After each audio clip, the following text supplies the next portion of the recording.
Knowing this near-universal pattern helps to assess new brands and existing ones. What don't marketers know?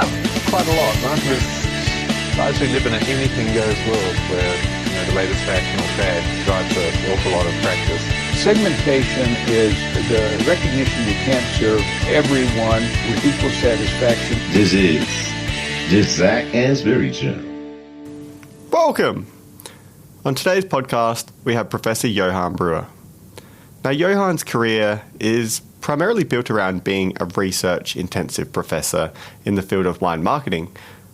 But what I learned through this podcast recording was that he has a lot of industry experience as well. In fact, he used to be the CEO of a company that employed over 300 people. And for this reason, he prides himself on being an academic that still has a focus on having industry-relevant implications. Now, Johan's research primarily focuses around wine, and he is a prolific publisher in the area of wine marketing tourism specifically. He is so prolific that he is actually the editor of one of the leading journals in this field. Now, we discuss in detail about things like conferences, collaborations, and publishing, and I think it's a real treat that we have an opportunity to learn from someone who is a leading academic in their field. But without further ado, Professor Johan Bruwer. Excellent. I think we're live. Welcome to the podcast, Johan. Thank you, Zac.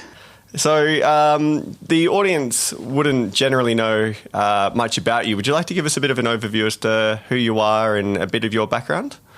Well, I'll start with the present. I work at the University of South Australia, more specifically at Ehrenberg Bass Institute for Marketing Science. I'm Professor of Marketing, and I'm a research-intensive Professor of Marketing. Winding back a bit, I walked across town, so to speak, figuratively, from Adelaide University, where I spent 13 years before coming to University of South Australia. And there I was the head of the wine business group, which I thoroughly enjoyed. Prior to that, I was living in another country. In fact, this is now 20 years since I've emigrated to Australia from South Africa.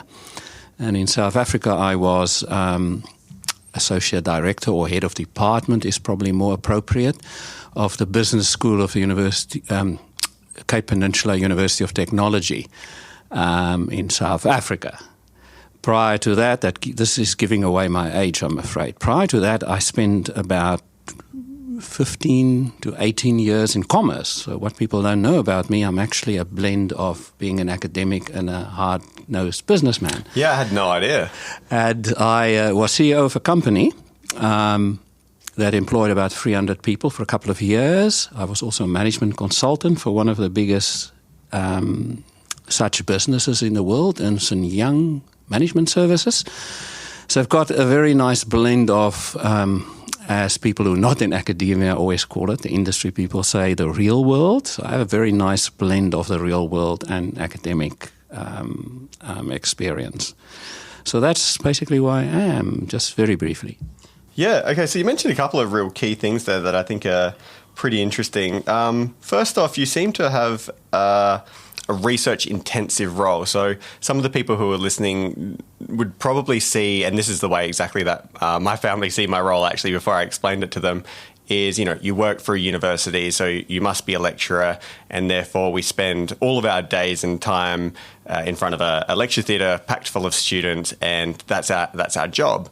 But that's not necessarily the case for a large majority of people who work for universities, especially people like yourself who are much more research intensive. Did you want to provide us with a bit of an overview as to how that's different? Yes, I think that's a very good question, and with pleasure I'll do that. Obviously, I also started, as you explained, as what we call a teaching-intensive academic, which meant I taught a lot, and I did very little research because I didn't have a lot of time in my working day or working week to spend on doing research. I always wanted to be more involved in research, so I just really put myself out there dug deep, work weekends, holidays on my research, and I started slowly but surely. That was in the 1990s, by the way, just to give you an idea. Still immigrated to Australia, or still in South Africa at this Still point? in South Africa. That's prior to me coming here. I started getting some traction, some publications, through research, of course. And that infused me to do more and more. It became like a very driven force within me to more and more the quest for knowledge. And very gradually I evolved to where I am now over a period of probably 20 to 25 years, where I'm now officially a research professor, which means I'm research intensive. So I minimally teach. And what is expected of me is to publish high-quality research in high-quality journals. And for the audience, some who might not be exactly sure what that is, those are journals specifically in the marketing field, if I can use that as an example, such as Marketing Science, Journal of Academy of JAMS. I forgot Journal of the Academy of Marketing Science. Of Marketing Science, JAMS acronymed, etc. So that is very, very difficult to achieve. It is very, very competitive as well. And I constantly strive to achieve that. If unable to reach that level, there are other levels just slightly below that. So I always say, if I can use a soccer analogy, those are the Premier League. Okay. And there's a very big base just below that. It's also very high quality. Yes. Yeah. And we call them A-rank journals. And there I do function very, very effectively with every now and then an A-star paper. So just to give you an example, if you rated me in terms of the Australian context, on metrics, I'll be in the top 3% of full professors in the marketing field, based on those research outputs. However, I've just said, and I just want to underline that again, it's not easy, and I do often not succeed in getting to the highest level. It's a bit like a high jumper who sometimes clear a personal best, rarely does actually. And there's an analogy there. So, most of my call it achievements or outputs are at a level that's high but slightly below the ultimate level. Otherwise it'd be, very, very, very well known if that was the case. Exactly. Yes. So the levels that you were referring to were, we refer to them as the ABDC. Yes, which is the Australian Business Deans Council list. So the last time it was reviewed was back in 2016, I think, but it's currently undergoing a bit of a revision at the moment. And so just to give everyone context at home, like the A stars are sort of, as Johan was mentioning, the Premier League, the top journals within our field, and then you have the A journals, which are still incredibly difficult to get into. Some of these journals have acceptance rates of 10%, so 1 in 10 that actually get sent will eventually end up published, and then you have like the B's and C's that are below that as well. Yes. And I think what sometimes we're naturally expected to publish in the top journals and then the top academics, and it kind of feeds into that system where the best get better, and it's very difficult to move up. I'm not sure how difficult it is to move down, actually. I haven't thought about it that way. But what's your view on the system, the current system with the rankings there? Yes, look, it's always good to have a system and quality rankings which we have to abide by. In the case of our university, as you well know, we actually religiously follow that. Yes. And our performance is measured on achieving those specified or expected outputs. Just to maybe for the audience again to give a metric, in the A-star category, about 7% of journals fit that category, which is very few. Yes. And then with a 10%, acceptance rate, some are as low as 5%. Yes, yeah. You can imagine how small a world that really is and how competitive it is. The A-ranked level just below that, which is still regarded as high-quality journal, even the A level, journals are about 13%. So the two collectively just comprise about 20% of all research, academic research journals, which gives you an idea. Just imagine a triangle and the tip of the triangle, and the base broadens as you go down to sea level, because sea level is the lowest. And that's essentially, what that system is. So I do like the system. I mean, some people criticize it. There are probably some journals there that could be higher ranked. There are probably some journals that are overranked. Most are not. Most are very accurate. And I'm also, coincidentally, an editor of such a journal. Maybe we can talk about that later. So I respect these things. My journal is at the level it is at for very good reason. And it's only a B-rank journal. Yeah. So, and it doesn't deserve better, nor does it deserve to be worse. So I'm happy with that. Okay, so you, I already knew that already, that you're an editor of a journal. Did you want to talk about that at all? I'm actually more particularly interested in, I'm interested in the journal itself, but more about how you found yourself to be the editor of a journal, because ultimately, part of what the podcasts are about is speaking about high achieving and very successful people, academia or industry in the marketing field. So it kind of gives us, a bit of a base, a bit of a story. How did these people get there? What can I learn from their successes? And maybe even any difficulties you had along the way, things that you'd kind of give some advice or heedance to. So tell us about the journal, and then how did you find yourself in that position? Because it's quite a prestigious position. Thank you. I always had an interest in being an editor of a journal, but it's quite a close shop. And I now realize that although some journals advertise when there's a vacant position for editor or associate editor, most don't. And it's by appointment direct. So to answer your question, I was approached by Emerald Publishing, which owns a publishing house, which owns many, many academic journals, including the one I became the editor of, which is called the International Journal of Wine Business Research, or IJWBR acronym. When the previous editor indicated that he wanted to step down, they basically headhunted me and asked me, will I be prepared to step up to that level? And I was nothing in that journal in terms of the management structure. I was only on the editorial board. So I wasn't an associate editor or anything at the time. Have you been publishing in that journal already? Yes, I was just going to come to that. Now, I hope this doesn't sound slightly arrogant or very arrogant, but they basically tapped me on the shoulder because I'm the highest cited author of any author who's ever published in that journal. Oh, wow. In terms of... Yeah, I did not know that. No, let me just finish. In terms of papers published in that journal. So what I'm really saying is the papers I published before I became editor in that journal are the highest cited of all papers published in that journal to this day. So I did kick, to use that analogy, some goals for them, and that's how journals function. They want citations, which sells more downloads, which they make money from, people downloading papers to cite them, to read them, to cite them. So that's really how it happened, and it's now 6 years that I've been in this role. And I love it. It's very, very creative. It's a very big responsibility.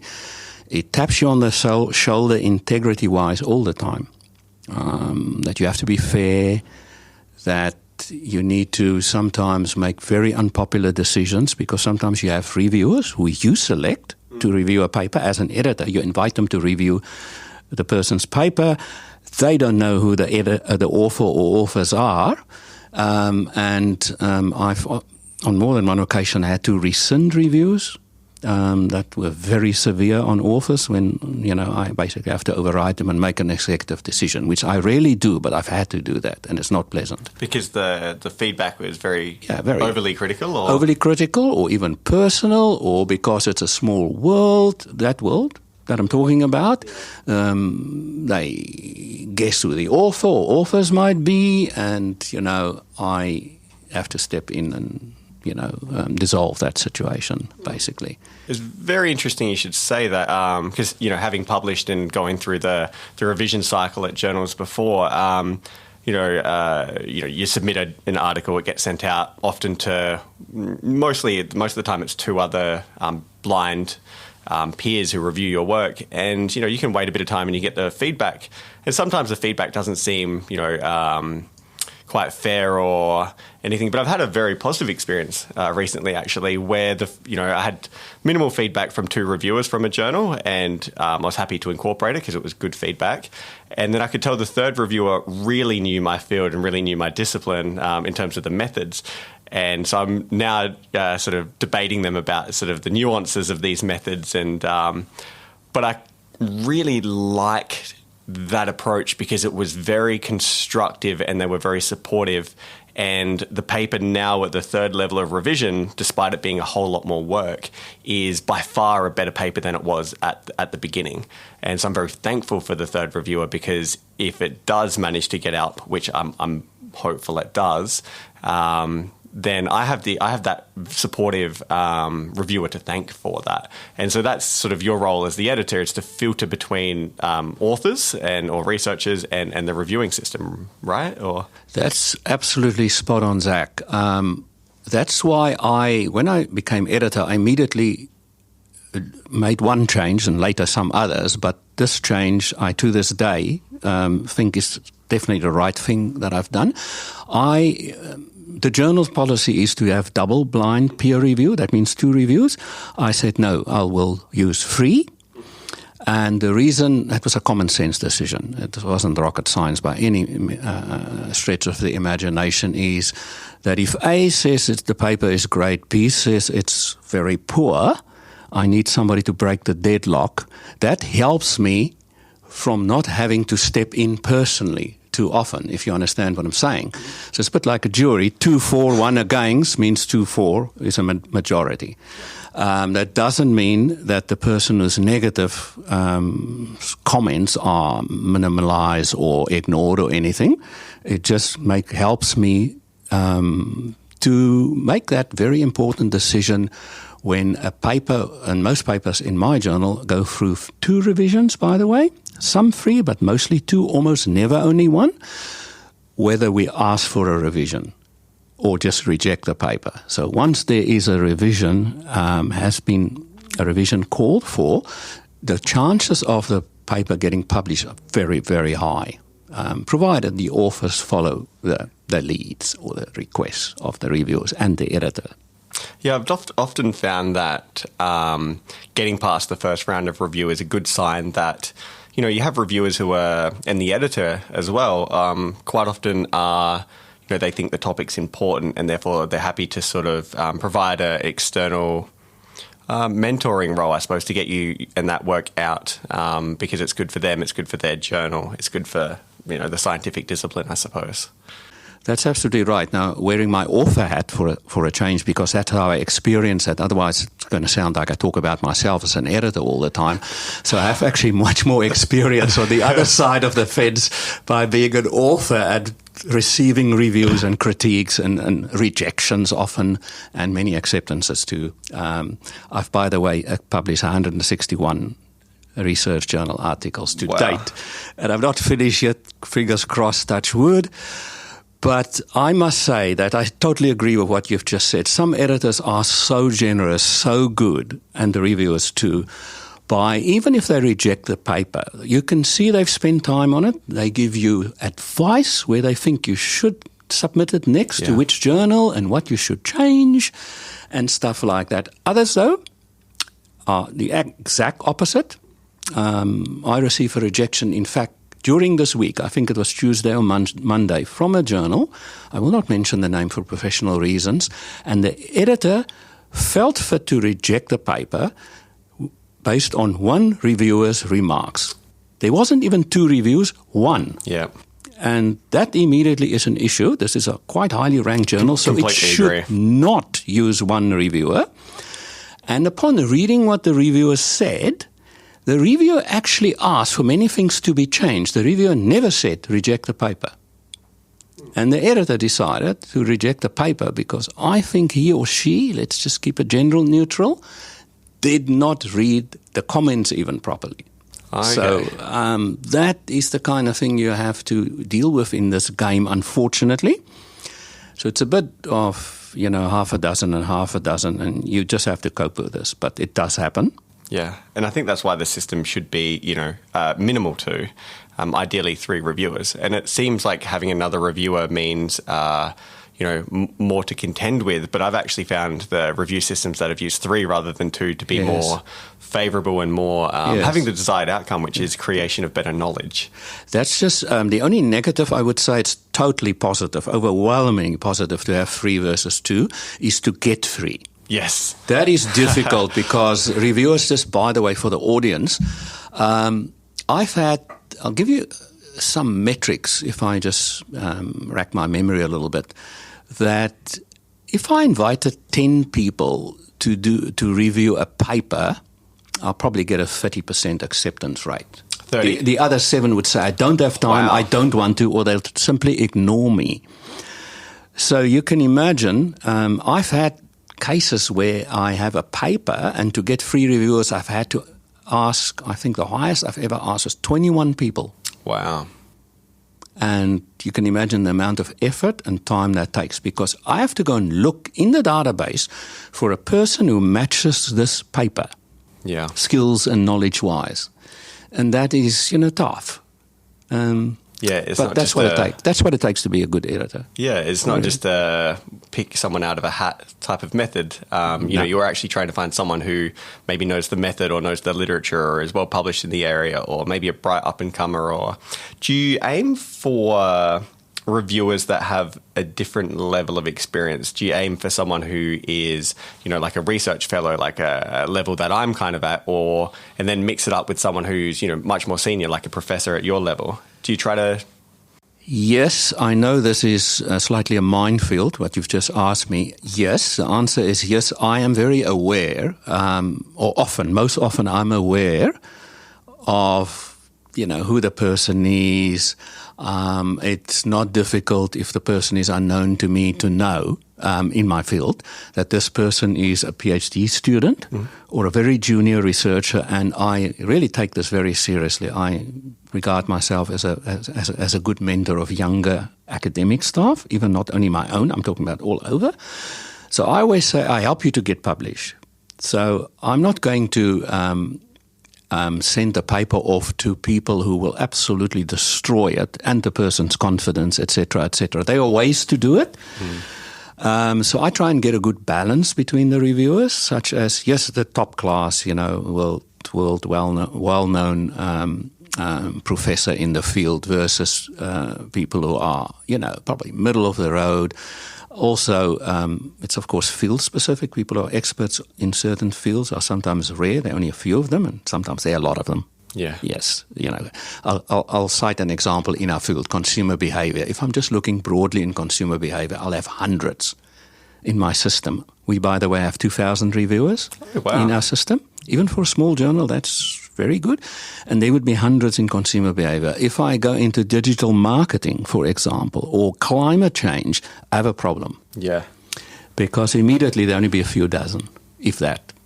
And then your acceptance rate of 30% yes. means that if you have a few dozen... That's right. Yeah. So I also try, can I just say something also in addition to that? You haven't asked me this. I try and broaden the scope in terms of topic-wise. So lately, I've noticed, and we never did before, publish papers in the field of econometrics. Yes, true. And I've attracted 1 or 2, or they came, I can't say I attracted them. They submitted papers to the journal. Once they got published, because often these people are very, very strong who write in that field, once they got accepted and published, others saw it and came.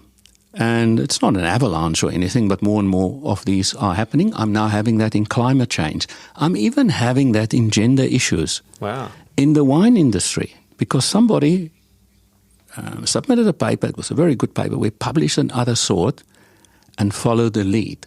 So there's momentum. And then, of course, wine tourism, which is primarily one of my fields of interest, is very, very popular, etc. So... Yeah, I'm still blown away that 30% seems low to me, and I'm a little bit disheartened by that because I think every single time an editor's reached out to me to review a paper, I've said yes, and I've just been thankful that they've kind of been in my area, so I've been able to give useful feedback. But 30% seems low, and I think the reason that kind of frustrates me a little bit is because I see reviewing, it's a bit of a thankless task because you don't get identified at all ever. Like even when it's published, you don't get paid for it. In fact, it's kind of like, I do very much see it as giving back to the academic community because other people have taken their time out to give me feedback, and quite often good feedback, or most of the time good feedback. And so I feel like it's something I should give back to other people. So it disheartens me that there's people out there who've not had that point of view that they should contribute back or feel like it's okay to decline at such a high rate. I'm going to say something controversial. Hopefully it's my Totally fine. Hopefully it's my last. I've always said this with sadness, and it could apply to me too, who knows. Academics are notoriously selfish. Okay. Now let those words sink in. They're very harsh, but they're very true. So you're a young, up-and-coming academic, hungry, if I can use that term. The ones who are causal to this low acceptance rates are the older, tenured, very relaxed, very set in their ways. Their way is the highway, etc. Those are the ones. Okay. The younger ones are very, very good at accepting and learning through the process as you are, and as you said. Yeah. There is a bit of a generalization, but I'm afraid, unfortunately, that's the reality. I think learning through the process is a pretty good way of doing it. I've actually found since I've been reviewing, and not just for conference papers, but for the journals as well, that I've looked at my own work differently. I've looked at it through a reviewer's lens to think, how would I go about, dissecting this and what issues can I poke into my own work, because that hopefully then I can address them, fill them in, and it has a greater chance of, making it through the revision cycles. So I think contributing to reviews makes me a better author. I agree 100% with you. I mean, I've reviewed obviously hundreds of papers during my career, and I'm continuously astounded when I read some papers at how good some of these people are at expressing themselves, how they think. I sometimes think, whoa, I never thought of that. Never knew, I'm not saying that. I'm not saying this about something I didn't know existed. It's the way of expositing themselves. I sometimes think this is fantastic. And I've learned a lot from reviewing. And if more people would realize what you've just said and what I'm confirming is correct, they'd be better authors. Exactly. So you've published 161 peer-reviewed journal papers. Yes. That's quite a hefty feat. At the moment, I'm at 8, so I've got a long way to catch up. I'm pretty proud of where I am for that, but we'll see. You'll bypass me, Zac. I was, as I said, I spent my first 15 to 18 years in commerce, so I was a very late starter, and I was probably really 40 years old when I published my first 8. So you are way ahead of me. No, but on a time benchmark basis. I think that makes it more impressive. The shorter amount of time you've sort of... Thank you. I knew I was under pressure to perform and to catch up, on lost time, and I did it. Yeah. Do you have what was the first journal paper that you published? We always remember our first. I remember the first journal paper I published. What was it for you? Yes, that's a terrific question. The reason I'm smiling, which the audience can't see, is I thought it was very easy after this first paper because I wasn't a PhD student at the stage, which many people are, and they do this big study, which means they have actually terrific data, and often they get a very good they get published by a very good journal as a result. And then the honeymoon is over, if I can use that analogy. I did a study totally off my own bat, funded it myself. It was very cheap. And I got accepted into one of the highest rated journals in the tourism field in the world, second highest, tourism management, with an A-star rated, with an immensely high impact factor. And so I thought, ignorantly, of course, I'm smiling really here on the side of the microphone. That is easy. It was a long time between drinks before it happened again. So I was brought down to earth brutally with a thud. And now I really respect, the process. Not that I disrespected it. It was just too easy, too soon. Yeah. Almost a fluke. Filled with that false sense of confidence. False sense of confidence. And I've learned the hard way now. Definitely. Oh, that's great. So wait, so you funded it all yourself? That's really interesting. Yeah, I've been always, kind of innovative and able to network well. Most of my papers I've published during my career are with people in other countries who I've, networked with, and we've often, come up with something. Either I come up with a bit of money, they come up with a bit of money. There has been some grant funding, and I should just mention maybe again, I hope I don't sound too full on by saying that my grant income is $2 million over my career. Right, that's the category A? No, all the categories. Yeah. So category 1 is the majority, the largest slice of the 2 million, but category 1, 2, and 3. So I had $2 million over a period of many years. So I have, whereas I said I funded that first paper myself, it was just a mini little study which probably cost next to nothing. I did all the work myself. These days we subcontract out quite a bit of it. In those days, I should also add, we couldn't do online surveys because technology wasn't available. You had to go out with paper and pencil and interview people face to face or over the phone. Now, those days are gone, more or less, as you know. The phone interviews have become notoriously difficult and expensive to do, and the face-to-face, as such as well. So, yes, I've used the grant monies to good effect also to, network and get some traction in terms of research. I think the collaboration sense that you just mentioned, and quite a few of them being international, did you want to maybe speak about how important it was for collaborations in your career, whether it's the development of knowledge, whether it's the access to data funds or research methods or style of writing, whatever it could be, and how you went about forming those collaborations?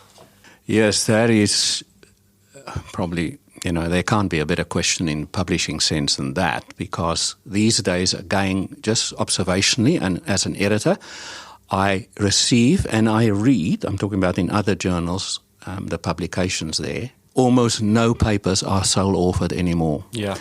In my time, to go back to that first paper I mentioned, I sole authored that. I was the only author. Those days are gone, so which means it's now become commonplace to network. So I'm not that particularly unique in that field, but maybe I've done it a little bit better than, not most, but probably average or a little bit above that. I think my background, as I said, I was born and grew up and spent the first, part of my life in South Africa, is probably the reason that drove me to make those collaborations, because obviously it being a third world country, it was a little bit more difficult to get, it was quite a bit more difficult to get access to funding and things like research funding and things like that. As I said, it was a very teaching-intensive period in my life. So I made those collaborations, and, I believe very strongly in the term that which I just simply will call offsetting. So basically what I mean by that is, Zac, will you work with me? I'll do the following for you if you do that. Okay. So, for example, if you say to me, well, I have research funds, I say, right, leave it to me. I will analyze all the data. I will do this. I will do that, which normally would cost you money. So I use that to very good effect. I also, and I nearly forgot to mention this, which is actually has been very pivotal in my career. With my background and I guess my field of interest and also maybe my personality, I'm very close to industry. I've always been, as an academic, very close to industry. So many of my research projects I managed to execute through collaboration with industry, meaning that I didn't need any money to fund such research, despite what I said earlier, actually. So the industry actually ran the surveys for me. And I'll mention a very good case in point. And it's probably the field I'm most published in to date, and it's the wine tourism field, or tourism marketing field, as I can loosely call it. And, for example, we intercept consumers coming to tasting rooms or cellar doors at wineries. Yeah. And in the beginning, I stood, or my students, or all of us stood there and intercepted people. Later, the winery people did that for us. Wow. And what we did is we wrote a report on the research outcomes for them for free. Yes. So they got free research in terms of their customer base. Now, which company doesn't want that? I have the data, and I could write with their permission, observing the normal and confidential clauses. I could then write the papers. So many of my papers with very big samples, which meant they were good papers because of the integrity of the data. So it was only up to me to write a good paper. It wasn't that I was suffering from poor data and I you know how it is. Yeah. If you have garbage in, garbage out, bad data, probably bad paper. So there's a really strong... Yeah, very strong collaboration. I had set that up. This is also important because of the nature of the roles I had academically in several countries. So, for example, I managed to do stuff like I've just said in Canada, in the USA, in France, in New Zealand, in South Africa, in Australia. I might have forgotten one. I think Germany is another one, which gave me a broad international profile. And with that came the collaboration. So if I was doing with industry in Germany, a study in Germany, it would be very easy to find a German academic who would want to partner with me for obvious reasons. And that's how I networked it like almost like a spider web is maybe a good analogy to use. Yeah, and that's worked for me very, very well. So you had something to offer. Yeah, I did. And I always try to be the hardest work. Another tip I can give, when there's an author team in place, always do your bit.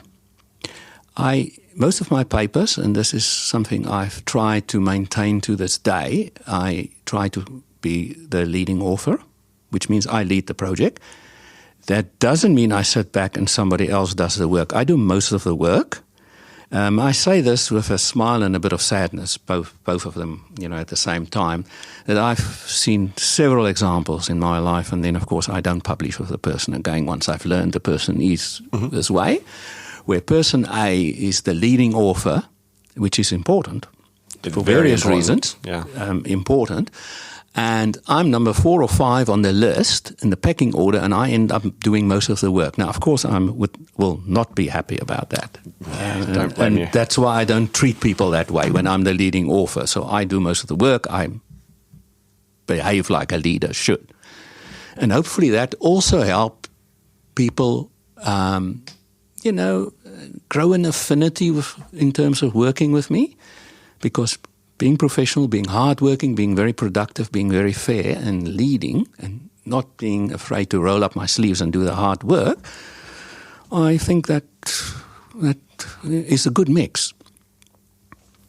Oh, 100% agree. And similar to you in that sense, the projects that I tried to work on, I try to pull my weight is probably the fair example. If you're the lead author, you're expected to lead the project, coordinate the teams. If there's someone with particular skills, they naturally do that job, but your job is to pull it all together and to contribute the most.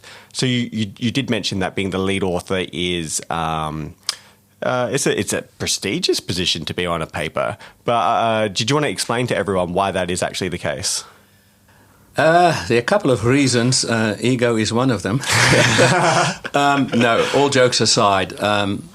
In the case, let's just take our university as an example, and I don't think it's unique, or I know it's not unique in this sense.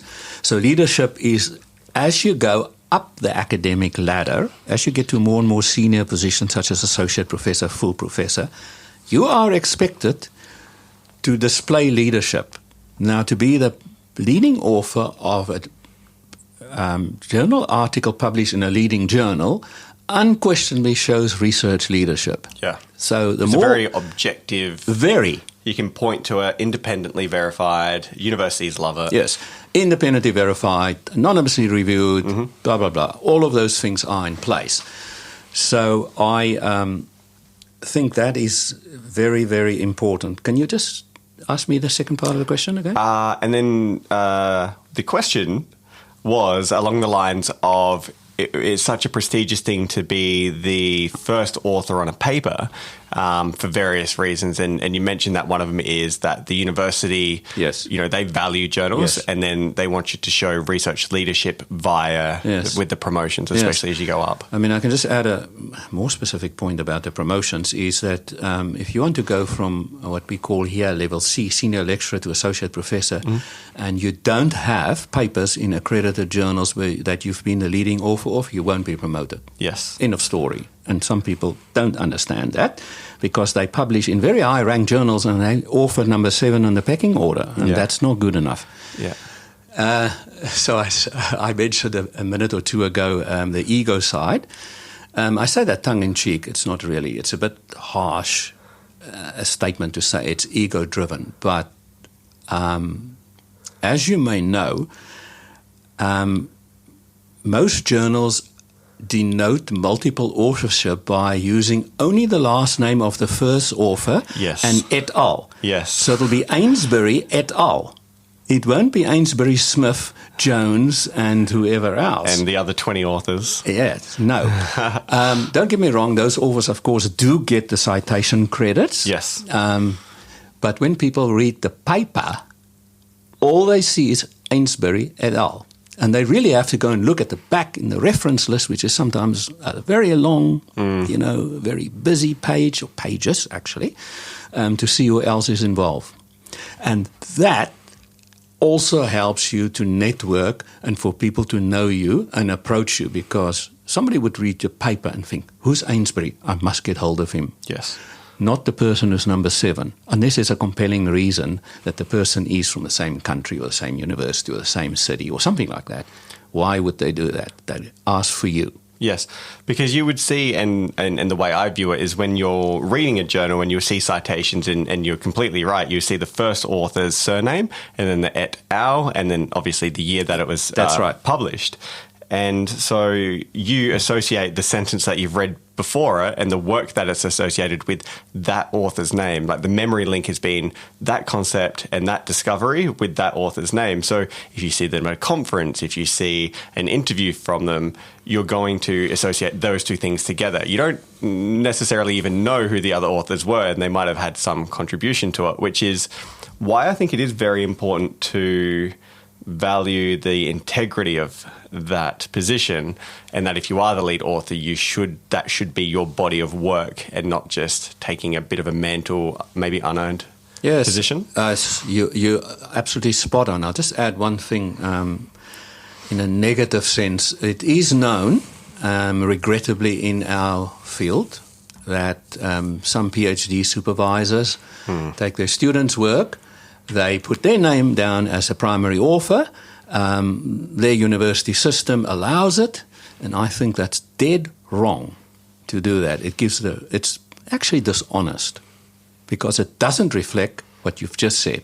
And what you just said is the right way, in my belief system, that it should work. Yeah, especially if if you're established and you've made it and you're at that professor level, your job should be pushing and pulling people up. Didn't I say earlier academics are notoriously selfish? That's a classic example of it that you've just mentioned. Sadly. Yeah, that is quite sad actually. So you've worked with a lot of different people with this collaborations. Is there anyone who stands out as someone you've particularly enjoyed working with? And we've yet to work together, but is there anyone that sort of stands out, whether you've learned something from them, you've learned a different way of writing, an analytical skill, a way of looking at research, perhaps that's different, or you just enjoyed their style? Is there anyone that kind of stands out? Yes, it's a difficult question, more difficult than you think. It's a good question, but more difficult than you think because I've worked with so many, so I'm racking my memory in terms to answer you. I'd say, from my own perspective, and you've just asked me that anyway, how I have experienced that. I started off slowly, as with most things I seem to have, bit of a slow maturer in the analytics field. Okay. So I struggled at school with mathematics, and I struggled at university with mathematics. Why didn't I pick a different degree? And I struggled with statistics. So I had to work very hard at it. So when the time came that I started publishing, that remained my weak point. Analytics, data analysis, knowing all the software packages and, all the methods, statistical analysis methods that you could use. So I would say I always partnered in the beginning with somebody who's strong in that field because I needed that. And very often that person is strong in that field, not so strong in the conceptualization field. Yes. Which I made my forte, and to this day I'm very strong in conceptualization, the theory building part, able to string stuff together, constructs, scale, design, stuff like that, survey design. So there's been a few people who've been very good at that. I'd rather not mention names if you'll forgive me, because I'm going to forget somebody who's actually more important. Since then, I have to say, in the last, that's why I call myself a late maturer, I've surprised myself in the sense that I've actually felt driven and confident enough to acquire some of those higher order skills. So I can now do structural equation modeling. I can now do latent class mixture modeling. And that's only, fairly recent development. And I was probably pushed into that direction because of my current appointment, where there's a compelling need, and I didn't say that right in the beginning. I'm not allowed to publish any lower than a journal because it's not recognized for me. So that is my job specification. And as we said earlier in our discussion, that is very difficult to achieve, period, for anybody, including myself. Yeah. So I thought the time is there that I have to acquire those skills myself, which doesn't mean, I'm not saying I'm now going the sole author way again. I still partner with people who are strong in analytics, but I now understand better than before what they're saying, why they feel that method A is better than B, better than C, etc., etc. So I'm now, more knowledgeable than I was in the past about this, and that knowledge is power. Yes. Especially if you're very strong in the conceptualization side of things. If you also nearly up to that level in the analytics field, that completes you largely as a researcher. And I'm not saying I'm the complete product, but I'm much more so than I used to be. I think that's quite incredible, actually, is, you were very well aware of what your strengths were. And I think actually more importantly for life, it's also very humbling to recognize where your weaknesses are, because that allows you to figure out who you wish to work with and particularly why as well. For me, like, my skills have been, I'm not an amazing writer by any means. It's definitely gotten better, and I think the PhD process definitely helped that quite a bit. But I know certain methods and I understand what's going on there and how to interpret the results there. But writing them up to for an audience to read is something that I particularly wasn't strong at. And I realized that in my own deficiencies, I needed to find people who were good at telling the broader story, because it's not good enough for journals to just have, here's a bunch of results, because that's the who, what, when type stuff. And where journals need a story, they need a why should an audience care about this work. You have to be able to do that. So in the same way to you, I'm trying to work on my writing skills, not to become a sole author, but so I can edit and provide feedback of the stuff that has been written, besides just bringing forward, sometimes data or sometimes the analytical skills. So I think it's a real credit to you that you've done that as well. Yes, I mean, if I agree with everything you just said. The data supports the argumentation, which comes from the conceptualization to build a new theory or replicate something, etc., etc. So it probably is, and I hate to go to extremes, but maybe for illustrative purposes this is okay. It's probably a bit more easy to acquire analytical skills, which is very often recipe and menu-driven stuff, than that deeper understanding of sometimes very complicated theories and how they link together and how you can build a conceptual model to solve a problem that the world has or the field has. And I think, not to be too hard on yourself in that sense that comes with time. And when we now author a team, I almost automatically assume that role because I'm comfortable with that. I can quite quickly, because I know the shorter cuts by now, even acquire the IP that I need to acquire to understand the new, call it theory, etc. So I've done many of those things in recent times, and I've certainly... Right now I'm working on a project that has a very, very complicated, it basically combines structure equation modeling and latent class mixture modeling analysis as well. I've never done that before, which means, we are now certainly analytically, at the top of the game more or less in terms of what some journals look for. Because some journals, and this we haven't touched on, really... forgive me for using the term, but they seem married to very sophisticated statistical analysis.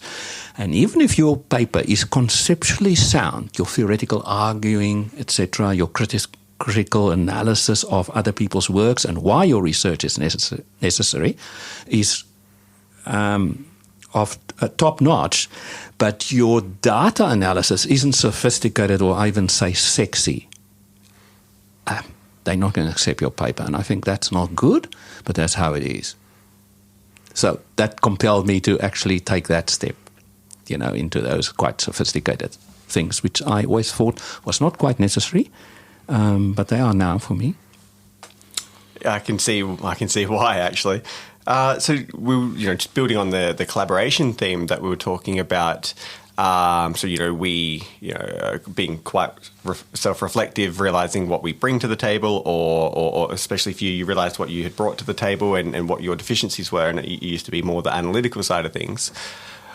Finding these collaborators, was it done at places like conferences? How important were conferences for you? So, again, you ask very good questions. They were important to me, and I use past tense were. I think that academics overdo conferences as a sweeping statement. It becomes more of a socializing thing in some ways, and I don't think it's functional. And I want to say something else about that, which maybe will be of value to the audience and yourself. In the beginning, they were very important to me. When I was a young academic, a junior academic, they were important. And later, I realized at a certain juncture, I'm very, pragmatic kind of person. I realized that, I could do the research I needed to do without going to the conference, and that I already knew most of the people at these conferences. So I started becoming very selective and would go to one conference a year, sometimes not even one. Okay. This is where I'm at the moment. I, last year, was appointed to the board, or committee, should I say, of the Australian Research Council, which is Australia's peak research body, awarding what we call the Excellence of Research in Australia ERA rankings that prevail for 3 years for disciplines at universities in the business management field. So I was on a committee of, I think it was 15 people, comprised of marketing, accountancy, economics, management, academics, top people in Australia. And I can tell you categorically that conferences are viewed very negatively. Universities who claim those things in terms of outputs to denote quality of research outputs that didn't achieve that objective. And consequently, and as you may know, our university where we are right now also adopts that policy so that we do send younger academics for personal development reasons to conferences. When they're older, we don't do that anymore. Yeah. And people must fund their own conference research visits. So basically, if I have $5,000 in my research funds and I'm going to spend it to go to a conference in the USA, could I not spend it more wisely by running a research project? And with all the benefits that we've already discussed. So I'm negative about that. But I do see the importance for younger people. And the older, more mature academics are of value. So I'm contradicting myself in a small way now, for the younger people to have at the conferences. So I do go, but I don't go 10 times a year like some of my colleagues do. I go once. Yeah. I think so. You think around once is quite good for the older academics, and because I tend to only go to one, maybe two a year. Yeah, I would say one. Can I just, sorry to interrupt you, I apologize. I would say, just to be fair, and I just use common sense, one domestically, one international. Yeah. I don't see justification for more than that as a generalization. Yeah. I think that's a good rule of thumb. I think it's pretty fair. Because being an Australian academic, I go to ANZMAC. Yes. And I find that I go there sometimes to get some informal feedback of what my current research thinking is, but I do go there for the socialization and I go there for the networking because I want to know who else is in my field. I want to know where I'm at compared to people who are of a similar quality to me. So maybe other lecturers, maybe other senior fellows, what they're kind of, or research fellows, what they're producing.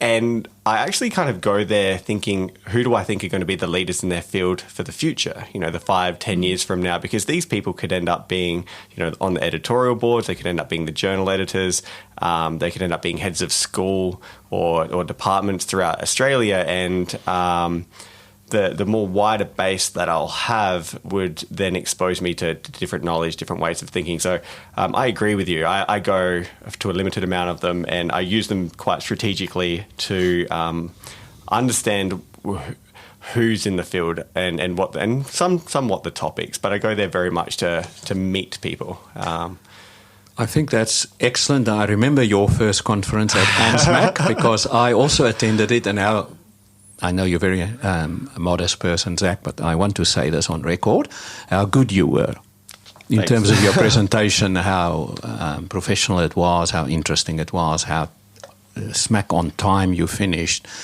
how well you dressed, how nicely you answered the questions. And when you didn't know something, you said you didn't know it. And that, takes something.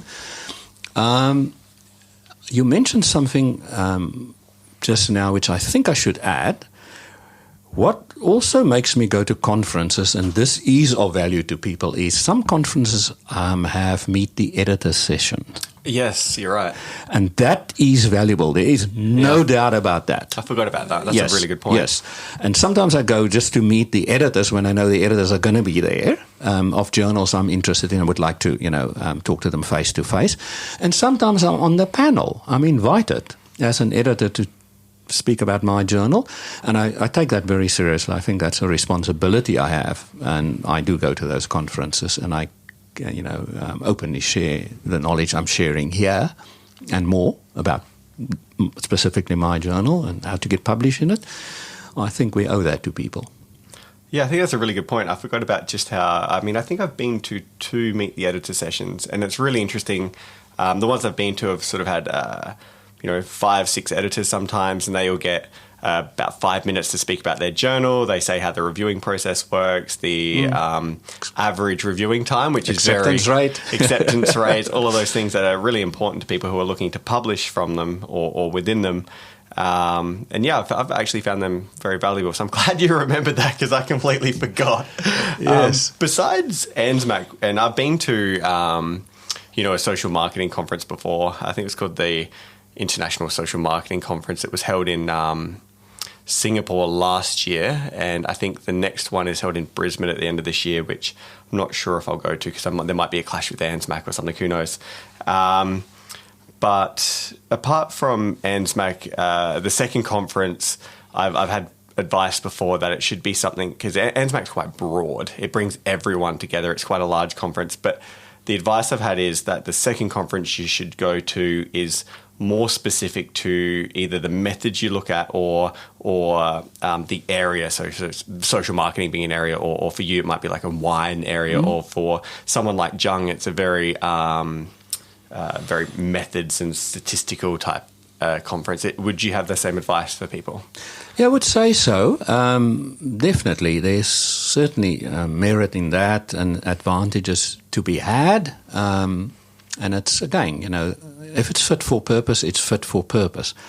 I would like to say that my first experience of, let's say, a macro, very big conference was a very positive one. And that's maybe a suggestion where you can go also, and you'll find that beneficial, is the AMA, the American Marketing Educators Conference, either the summer or the winter educators conference. They have 2 per annum, so every 6 months. They're huge conferences, huge, with many, many tracks, and some of the best scholars in the world. I met Philip Kotler in the 1990s at an ANZMAC, an AMA conference in, I can't remember, I think it was San Francisco in the USA. And it was an amazing experience. Some of these authors who I only knew the names of because I have the textbooks in marketing research, Malhotra, people like that, they were all there. And when one of them, I noticed, sat in the front row when I was making my presentation, I became very, very nervous that I'm having this world class, and I mean absolutely top class person here. And he was so nice to me. I'll never forget that. Wow. How friendly and, kind the criticism was of the questions. Very positive. Because that person was, as I advocated earlier, senior, famous professor with a soft heart, and seeing me at the time then young and upcoming, academic, and thought this person doesn't need breaking down but needs some nurturing and positive reinforcement, and I got it. Yeah, I'm not a big fan of the breaking down style, if I'm honest. I don't think there's anything to be gained from it. Unless the person is clearly, taking the piss, then they kind of don't deserve it. It's mostly you should be trying to help them improve their work instead of making them look bad, or, maybe get them to shy away from their field. My first ANZMAC presentation, I was confronted, I suppose, by a professor about not necessarily my work, but my view of the world and science, which was empirical generalizations. And they saw me as an opportunity to have a dig at that side of viewing the world, as opposed to, it was not a very pleasant experience. And one that really, really kind of put me off academia for a good period of time.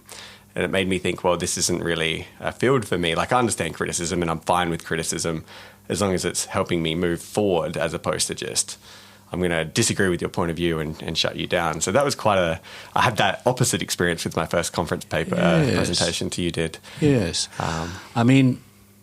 It's maybe, going right back to my background and how I grew up and who my parents were. I always looked up to somebody in such a position. It's a position of great responsibility to be a title holder and to be a professor in a field at a university. I think so. And you should behave accordingly. That's my, credo. Behave accordingly. And one of the aspects pertaining to this task and position is that you actually nurture young people and that you actually mentor them. And it's hugely important. To this day, I like doing that, and I regard it as important. So people who do the opposite clearly don't embrace that view. Yeah, I think they took it as an opportunity to try to argue against someone. I'd never experienced this before in my life. I didn't know how to debate a professor. Yes. He or she should argue with their peers. Yeah, and they really should have. Yes. So I mean, you mentioned the likes of Philip Kotler, who, has published, there's so many books in marketing. You'd have to be living under a rock if you hadn't heard of that name. But that might not necessarily be your favorite marketing book. I'm a big reader, and you kind of have to be an academic. We spend a lot of our time reading journal papers, somewhat textbooks. I don't read a whole lot of them, but I like reading for fun as well.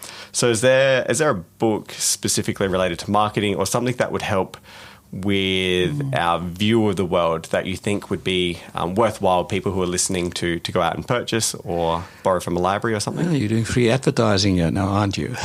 I would say those two great minds, when they came together, Kotler and Keller. Okay.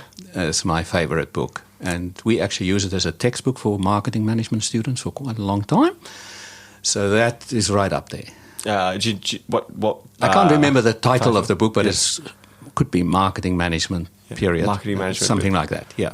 Perfect. And we also discussed something about, you very much, and I think that's kind of, the correct way of viewing the world, from my perspective anyway, is, when you get somewhere that you should have the view of giving back, because the world's given to you because you've gotten to a place of prestige and quite a comfortable, like it's a good position to be. This question has two aspects, I suppose. So first off, it's along the lines of mentoring that you've received. Did you receive mentoring, and how did it help you develop your career? And then the second part of the question is, how have then you gone back, mentored people, and what have you seen the result of that being? So it's all to do with mentorship, having received and then having given. Yes, both. Yes to both those things. I have known a very well-known marketing professor since my junior academic days. He mentored me. He has been a referee for many of my promotion applications and even moving university applications, new appointment applications, Leyland Pitt. Wow. I met him first in South Africa. He's also from South Africa. Okay, I did not know that. Coincidentally, yes. And it's a very small world. I supervised his, not at the time wife, but who became his wife later, in later years. Didn't know that. For a master. So it's really a small world. And, as you may know, 2 years ago, I think it was, I brought him here as a visiting academic to our institute. And he spent 3 weeks here at Ehrenberg Bass, UniSA. That was definitely before I coordinated the visit. Yes, it was. And yes, he's been tremendous to me in that sense. And today he's also editor of a journal. It's almost a sore point, but I'm smiling this side of the microphone. My competitor, direct competitor journal. Really? So we are the greatest of friends, but we do compete on the field, but off the field. Featurist of rivals. On the field we compete, but off the field we are, best of friends. The other side of your question is, as I said before, I always felt the need to mentor people. I think it could be the altruism streak in me, which hopefully isn't necessarily a bad thing. And I've always done that in two ways, informally and formally. Formally, lately, at UniSA, we have put in position an official mentorship system or formal mentorship system. So I've been actually appointed to mentor 2 people in other schools, which has been interesting for me. Not in my discipline, like in accounting is one. And I'm very proud to say that after I mentored him for a year, he got promoted to full professor. Wow. So he did struggle to get promoted initially. So I, looked at his CV. I listened to him. I gave some advice, and it did work. So is this through the Early Career Researcher Development Program? Yes. The one that Pat Buckley runs? Yes, it's what it's now called. Yeah. Sorry, it isn't. No. It's through a system that is literally, I think, managed by the Pro-Vice Chancellor herself. Okay. And so she match person A with B, literally one-on-one, and thought this person would be a very good match. And I really think that she did a very good job of this, because the idea of putting somebody in the accounting field for a marketing person seems odd. Yeah. But it does work. And I was also put together with a person in real estate who I've mentored, and hopefully the same will happen to him. Yeah. He's at a lower level, but a promotion. I take that very seriously, and I felt privileged to do that. I was also given a student, which isn't mentoring formally, but very much is, in the end of the day, mentoring the person to become what she could become. A person who was going to leave the university, a PhD. There was a issue between supervisor and student. In fact, the student had to be removed from the supervisor. There was bullying involved in another school. And again, the Pro-Vice Chancellor tapped me on the shoulder and said, "You look after this student for me, please." And I mentored her, and she finished her PhD in record time. Wow. In 16 months, she finished her PhD. So I'm very proud of that, and I really went out of my way to mentor her. And today she is still in the country, and as far as I know, she has a job now in academia. So I'm very proud of that. So you've had success in mentoring then. What would you recommend? Like, do you think there's something that you're doing quite right? That, like, what do you see your secret? What's your secret to success? I think I'm infectious. I've been told that by many people. Okay. I'm a very enthusiastic, strongly motivated person. Yep. So I'm a very motivated person. I couldn't tell having known you. So hopefully, and I've been told this, I'm not saying I am, but hopefully I am.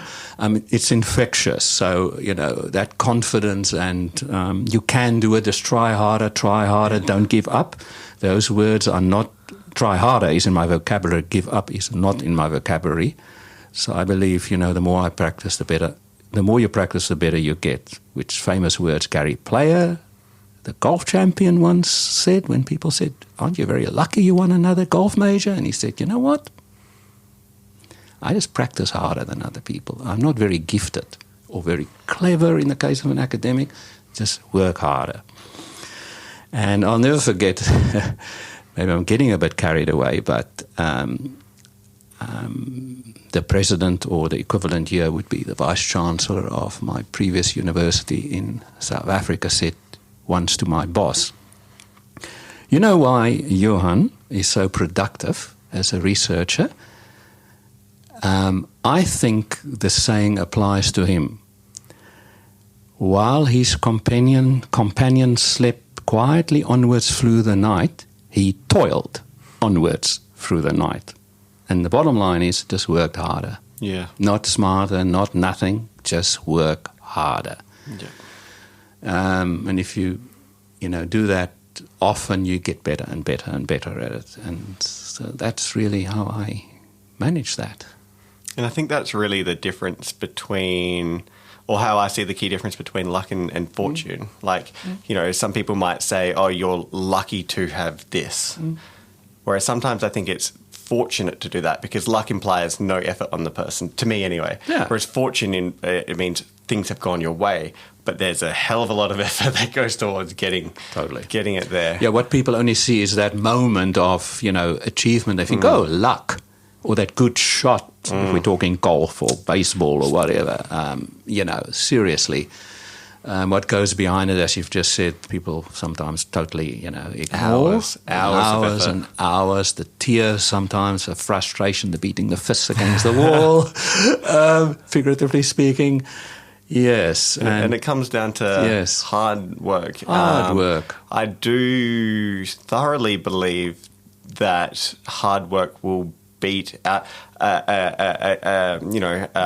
someone who's not necessarily the most bright person who works hard will always outbeat someone who is extraordinarily gifted who's lazy. Totally. I learned this value from my dad. My dad was the youngest of 12 children. Wow. And they were very poor as a result. Yes. And further as a result was when he was born. Sorry, not when he was born. By the time he was, if he'd finished high school and going to university, it was the middle of World War II. And the world was in an economic recession. So he borrowed £100 and a suit. Note, and a suit. £100 is a lot of money in those days. The suit was required because if you wanted to go to university class, you wore a suit, and so did the professor. I'd be flabbergasted if students wore suits. Yes, and that was the way it was. That's how important and rare it was to have a degree. I'm talking about in the 1940s. And the rest is history. Became CEO of a very big company. Always told me this, my boy, I have no time for a lazy person. If I can see you put effort in and you fail, I forgive you 10, 20 times. If I see lack of effort, you have a problem with me. So don't cry when you fail after 1 attempt. I want to see 10, 20 attempts, and by then you would have succeeded anyway. Yeah. You know, and I'll never forget that because he was poor, he was the underdog. He had to go to university because he didn't inherit a farm, which the oldest child did, you know, that kind of very patriarchal society in those long gone days, fortunately. And, you know, we didn't have a lot of money in the family. And so, you know, well, hard work brings results. That's what he told me. Yeah. It's true.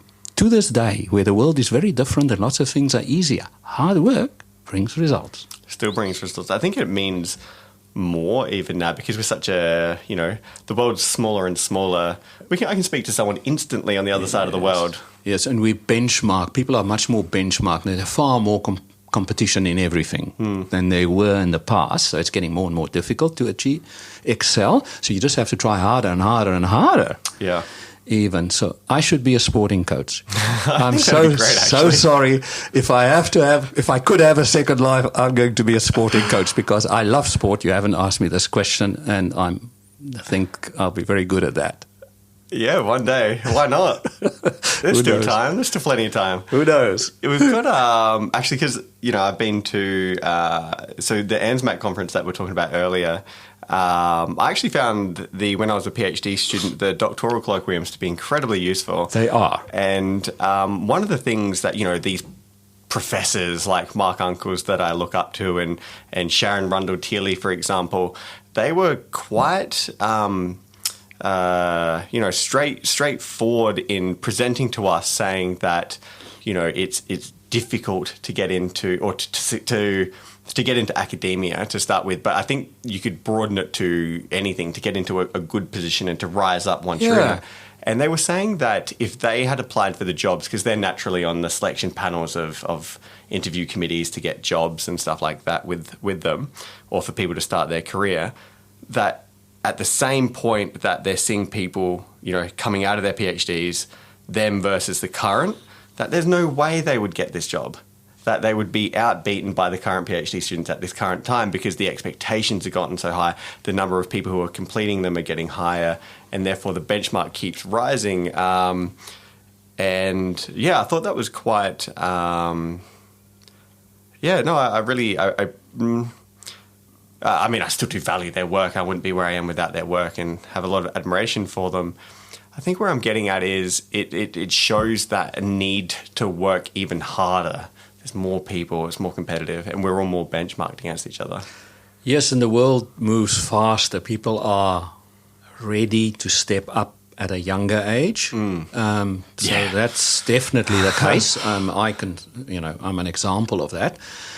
So, you know, when I became an academic, it wasn't even a requirement to have a PhD, and I didn't have a PhD. I haven't mentioned that. I became an academic, got a lecturing position, level A as we call it here in Australia. Within, I think it was 2 years, I moved up to senior lecturer. And only then did I feel the need to do a PhD. And it wasn't even a requirement then. I'm talking about many years ago, but I did a PhD. And I remember I was one of only 3 people in the business school who had a PhD. Wow. For quite a while. And of course now it's totally changed. Everybody has one. Yeah. You have to have one. It's like a license to fly a plane or drive a car. Yeah. Here, definitely. Yeah. I think it's kind of like, you know, I love speaking to my dad. I'm very close with my dad. And he likes the fact that I have the doctor title more than I do. Every time I call him up, it's like, Dr. Zac, how are you this evening? And he loves it. I think it's that sense of pride from him. I lose sight of it because doctor's almost something that gets me into the door, and everyone else is a doctor, if not, associate professor. So I think, when you're in a small little bubble, you lose sight of its meaning to everyone else. But it wasn't always that case. It's very interesting. Oh, very true. And it's now become a little bit more common, as you've just said, than it was in my time. I mean, when I was a doctor, before I became a professor as well, I mean, people would always draw the analogy instantly when they saw my title in a document or something, that I'm a medical doctor. Yeah. But I actually got woken up once on the plane flying from Australia to the USA, urgently by the cabin staff saying, "Can you please come? There's somebody who's got sick." Yeah. And immediately assuming that I'm a medical doctor. And I had to really, convince the flight attendant that I'm definitely not a medical doctor. And I would do more harm to the patient than just leaving the patient be. Yes, very true. That point is very, very apt. Yeah, someone asked me about that, actually. They said, do you put doctor on the plane ticket when you go flying? I said, it depends on who's booking it. If I book it versus the university, for example, they're like, are you worried that they will think you're a medical doctor and there'll be an emergency and they'll come ask you? And I hadn't realised that had actually happened to you. Yeah, it has happened to me twice, actually. And my response is, well, I would say to the cabin attendant, if there's a brand's health that I need to help, I'm your guy, but I can't help it with the human being's health. Yes, it's funny how there should be only one type of doctor, and that's a medical doctor. In most people's, frame of reference, but of course they are us. I saw because I attend Pat Buckley's early career research and development program, and she put up a slide, and I think the data was based on the UK statistics, and it was showing where people after completing a PhD ended up. Now, I think right out of the gate, I think half of them ended up in industry. So, not everyone who completes a PhD ends up in an academic field, which is good because it shows that the skills are transferable and you're not pigeonholed to potentially a career in where there's finite positions. And then from that, about a third of them went into government or whatever. But the key point I wanted to make was about 0.35% of all people who finished a PhD, this is from the UK, ended up becoming a professor. 0.35%. Wow. Yeah. So to reach that level is already an incredibly rare thing to do. It is. Which then made me want to achieve it that little bit more. Yes. No, look, it's, as I said, it's a seriously important position for various reasons. And, you've just given a statistic. That's one of the reasons why it's difficult. Yeah. And it depends also where. You could probably become that somewhere else very quickly and easily, but not at a top university. That would take a lot of time and, many runs on the board first. It's definitely not something you can do overnight. It's quite difficult. There is no way you can do that overnight. No. Where do you see marketing heading? Is there sort of big issues that are confronting the field, or are there things that the field's moving away from? What do you think are some of the key elements that we're, or what do you think are the big challenges that we should take on? Yes, I mean, there are a couple, and one definitely is privacy issues. Okay. Actually, it's part of my research to a degree because I do work on what we call LP programs, loyalty programs, such as frequent flyer, etc. So I don't only work on wine, I work in that field. And wine also has that aspect, like in wine clubs. So privacy issues is something that people are increasingly becoming cagey about. That marketing to people and then artificial intelligence is used to basically track the person's habits and stuff like that, is annoying to many people, and they kick back against that. So companies will have to find a way. There's a consumer backlash against that kind of thing. Like, I didn't ask for this email. All I did was buy a product from you yesterday. And somehow you're now hitting me, bombarding me with, promotional offers and stuff, and don't want them. And I know I can unsubscribe from them and stuff like that, but I think you get the point. So that definitely is an issue. Yeah. I bought something from an online consumer electrical brand the other day. It was twice a day. I started receiving specials from them. Would you also like to buy this? Or this is this week's special. And I was quite frustrated from them. And the way that consumer buying works, it's more of a probability of where I'll buy.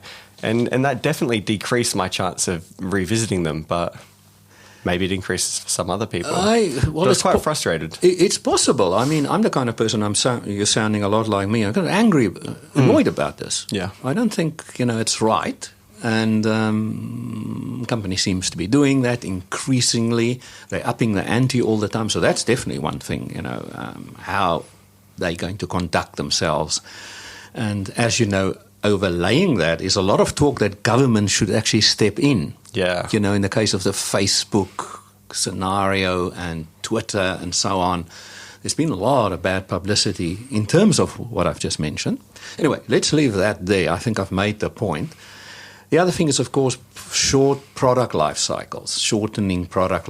The life of brands and products seem to be shortening all the time. And there's almost this, I've forgotten the term now, but as if stuff are made for redundancy, to be replaced very, very quickly. And I see that happening so often. There's always, in the mobile phone industry, cell phones is a classic example of this, that, I got a state-of-the-art one in November last year. Mm-hmm.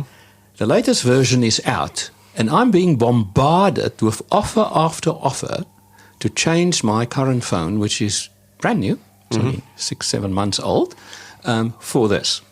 And of course, it will cost me more. And so it carries on and on and on. So it's so technologically driven, this whole process in that industry, which has, two massively big players, Samsung and Apple. Mm-hmm. And they are all the time vying. When the one brings out a new version, the other one brings out their new version. And so it goes on and on and on.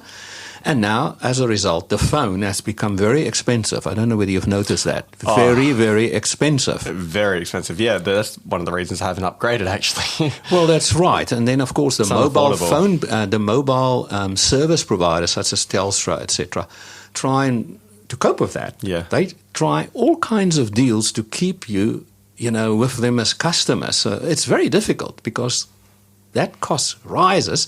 They have to drop costs somewhere.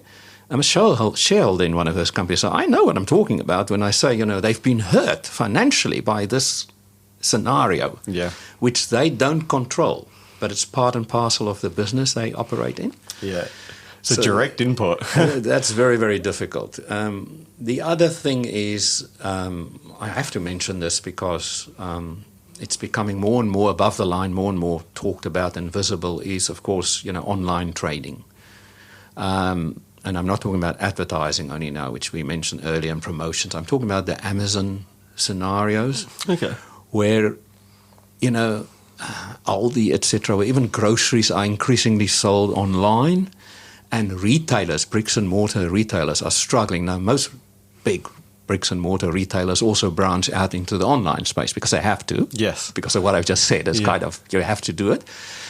That is also something that's playing itself out in an industry, as we said earlier, which is very close to my heart, the wine industry. And by the way, it's close to my heart because my family is in it. For centuries they've been in it, basically.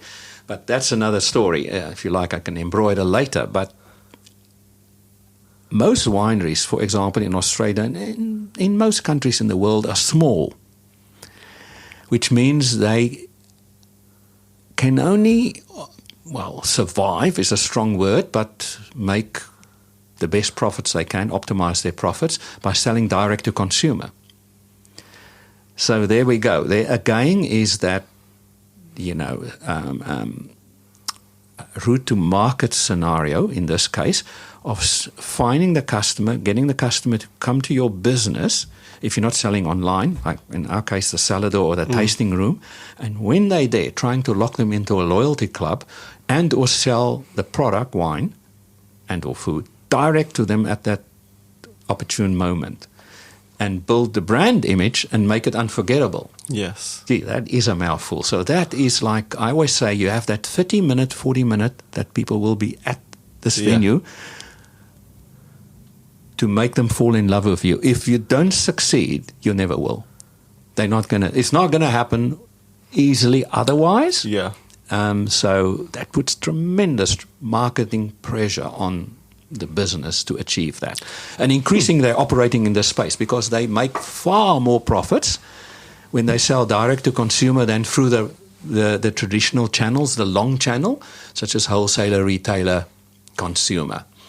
Because of the markups. Yes, each player has to take a cut. In fact, the profit margin, the gross profit margin, needs to be in this industry about 60% to make money at the bottom line. So that's quite shocking. Yeah. So you can understand why they try and go direct to consumer, but that has its impediments. I mean, to reach them is the thing. I quite like cellar door experiences. You know, especially during the nicer months, to go out to a cellar door, to see where it's grown, to hear from someone, especially if there's someone behind the counter who cares. Sometimes, you know, they're just hired there. Sometimes they just feel like staff and they're there. People's skills are critical. But if you have someone who's, you know, involved in the business, maybe they're a family member or they're part of the viticulture team or whatever, you really feel like a part of it. You kind of learn from what they're doing and you have that affiliation with it. And then I find myself not only buying bottles there, but if I'm at a restaurant and I recognize, you know, there's a wine list and I recognize that place, it brings back that memory, my association with that winery. You can also have the flip side. Yes, of course you can. I was in Coonawarra and I won't say which winery, but I was yelled out of the cellar door by the owner of the winery because I had tried the wines, but I didn't particularly like them. I didn't think they weren't bad wines, but it's Coonawarra and there's plenty of wineries and I really preferred other wineries' wine, so I didn't pay for them. I thought they were slightly higher than they should have been in price. Yeah. And he started abusing me in front of other customers and the person I was with at the time, saying, you know, why don't you like my wine? Why are you not buying my wine? And I've been to plenty of times before at restaurants where they've been, you know, maybe one of 3 wines that I've listed, and I've deliberately not picked them, and I've deliberately, so there's cost him business. And you're going to be telling other people. So the word of mouth, positive and negative, you know, that scenario negative is about 7 to 1, you know, the reach, you know, if effectiveness or the outcome of it. So he was committing basically suicide, business suicide, by doing that. He should not do that. It's disappointing to hear. It is, especially because it was his winery. So what is the, like, you know, I'd love to talk about your research, actually, because that's something that, you know, I find research fascinating. So you're an expert in wine tourism and a particular focus on cellar doors, is that right? More or less, yes. Yeah. So, bring me up to speed. Yes, so I, as I said earlier, this started because I realized, and this is a secret I've closely guarded until now, but, you know, I'll share it. Sure. And arguably the easiest place to get people to complete a survey is at a cellar door. Okay. Because I used to own, and I still do, a small market research consultancy. So I've done research commercially, project-wise, in shopping malls by intercepting people everywhere. You name it, at festivals, you know, at the railway station, etc. Those places are notoriously hard and difficult. People always in a hurry, always, you know, most of the time they don't want to complete a 10-minute survey or whatever. At a winery, it's probably one of the most relaxed opportunities you'll ever get to do this. So I've done a variety of projects there, and it has, covered many aspects of, call it consumer psychology. So I jokingly call myself, if you ask what I am, I'm a consumer psychologist, basically. So I try and find out why people buy things and don't buy things and who they are. and what, all those underlying reasons. So I do research on risk perception. I do research on brand image equity, brand image and brand equity amongst customers. Regional destination perception. I've done many unpublished articles on those topics. I've done research on word of mouth, on communication, seeking advice, and I nearly forgot to mention involvement, consumer involvement in the product category. So I've developed scales to measure the degree of that, segment the market. And one of the areas I've published most in as a result is market segmentation. So I've published quite a bit of stuff in that space, in marketing and consumer behavior journals. So that's mostly what I do, what I have done in the wine industry. Yeah. Did you want to go through one of the studies that, maybe one more recent or one that you've made a bit more of an impact with? Yes. Sorry, I was a bit quick to interrupt you. Yes, absolutely. We have, as you know, very close to Adelaide, McLaren Vale. Beautiful area. 25 minutes drive, half an hour maybe, from our CBD is McLaren Vale. They have a very well-developed and big wine festival annually during the long weekend in June called the Sea and Vines Festival. That's the one. And that was again one of my targets. I thought this would be a very good way to get hold of consumers, do surveys about the festival and about themselves, because there are two things to this. When you come to the festival, I ask you how you found the festival, how satisfied you are, why did you come here, how did you get here, etc. I also ask you about your regular life outside of the festival. So how much wine do you regularly drink, where do you buy it from normally, etc., etc. How much did you buy today, how much did you spend on food, and how do you rate the facilities, the toilets, everything. Anyway, and so I did such research for them, going out there with a team of student researchers who each I dropped at a winery. So it was a very big responsibility with a clipboard and many questionnaires. And we would come back after such a day. It used to be 2 days long with about 500 completed questionnaires, which means that's a very big sample, 1,000 over 2 days. And one of the things, I'll never forget this, so I say this with a smile, it's a very good example of what you've just asked me. And there were others too, but this one stands out. They were, before the festival, dropping flyers, printed flyers, colour-printed flyers, into thousands of mailboxes in Adelaide, hoping that people would read it and then come to the festival. So that's quite a long time ago, and not in present day, not in, at the moment, because now, of course, the social media kicked in. It was before the social media, really started becoming popular. And I did one simple thing, again, using my common sense, which hopefully I have some of. I said, we're going to research exactly the postal codes these people come from, originate from. And you know what I found? That most of the people who came to the festival did not, no, let me rephrase that. They were dropping pamphlets all over Adelaide and costing them $50,000. Wow. The promotion, which is a lot of money, even in today's terms. I'm talking about 10 years ago.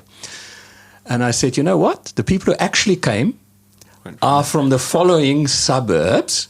Those are your hot spots. This is the rocket side, Zac. That's where you should drop the pamphlets, and go and drop it at the pubs in that area and the bottle shops in that area, that when they buy wine or go for a meal, they can pick them up. Oh, it's Sea and Vines Festival again in 2 weeks' time. I need to go. Yeah. I not only saved them probably $20,000, $30,000 because they, could target it. It was incredibly efficient, and those people did come. Huh. Which just shows it was target marketing at its best. Yeah. Using research, and to this day, I believe in the saying, research-informed strategies are smart strategies. And I taught them that. Yeah. Because at the time, research on the customer was quite a new thing for the wine industry. The wine industry being very traditional, farm-based, etc. So don't forget to be fair to them. And as I said, my family in this business. So, I understand that 100%. That to be successful in business, you need to know everything there is to know about your customer and optimize, and satisfy his and her needs profitably. That helped towards that, and they really embraced it. They wouldn't let me go. Eventually, it was me who said, listen, I think we should divorce. I don't want to come here every year and muster 20 people, and it's a very big responsibility. Yeah. So by then, this is a bit selfish. I said academics are selfish, so I'm not completely unselfish. I'd published several papers in the festival event space, in very high-ranked journals, based on those studies, which I got for free. Because guess what I did? I wrote a report, an executive report for the Wine Association. And, of course, all the work was done cost-free. So, it was amazing. Wow, it's really impactful. So, being someone who's quite young in this field, or maybe from industry, maybe one of the best ways we could kind of wrap up and leave on like a real positive note is what would your advice be if you could give us a key piece of advice about, I don't know, moving forward or progressing in our careers, or could just be life advice. It doesn't necessarily matter. What would you want to instill on some young impressionable minds? Oh, wow, that is really the million-dollar question, Zac. I'm just thinking as I'm sitting here. I would say partnering with the right people, which we have discussed, is vital. Now, if you're going to ask me how and who with, I would say that one thing one develops, or maybe you have that skill anyway, or sixth sense, that you can trust somebody. So sometimes trust your intuition about somebody. If you feel this person is very authentic and has integrity, you go with it. And that person, I'm talking about the more senior person who can actually help you and wants to help you and isn't selfish, the stuff we've already discussed, would stand you in good stead. So these days, I think we have agreed, and I've sketched it, how it evolved to where it is now. Almost nobody offers research publications, sole author now. No. So you need a team. So build a team from that perspective and work the hardest. I did say that. So if you want to lead, you must lead properly, not from behind them. Yeah. No, that's that classic joke. Follow me, people. I'm right behind you. So don't do that. I know you won't. This is probably not going to go down well, but I'm an older academic, by the way, on the verge of retirement. I didn't mention that, unfortunately.